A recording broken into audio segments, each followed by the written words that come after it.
কাঁঠাল আসলে খেতে হলে এভাবে খেতে হবে। নিতে হবে একটা কাঁঠাল, নিজে বসে সুন্দর করে একটা পরিষ্কার প্লেটে তুলতে হবে সমস্ত কাঁঠালের কোয়াগুলো। দেখছেন সমস্ত কাঁঠালের কোয়াগুলো তোলা হলো।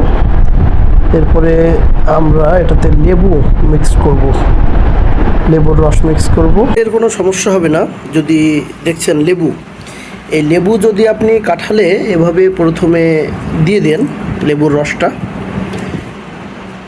একটা মানে পুরো একটা লেবুর রস আপনি যদি কাঁঠালে মিক্স করেন সুন্দরভাবে, এবং এই সাথে যদি একটু লবণ কাঁঠালে আপনি দিয়ে দেন, মানে হালকা লবণ প্লাস লেবুর রস, তাহলে আপনার বলা যায় যে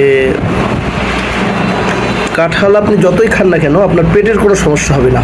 সুতরাং এভাবেই কাঁঠালের সিজনে কাঁঠাল খান, কারণ সিজনাল ফলগুলো মূলত আসে আমাদের যে সিজনাল যে অসুখ বিসুখ যে আমাদের হয় আমাদের দেশে, এই সিজনাল অসুখ বিসুখের যে প্রতিষেধক এগুলো কিন্তু এই সিজনাল ফলে আসে।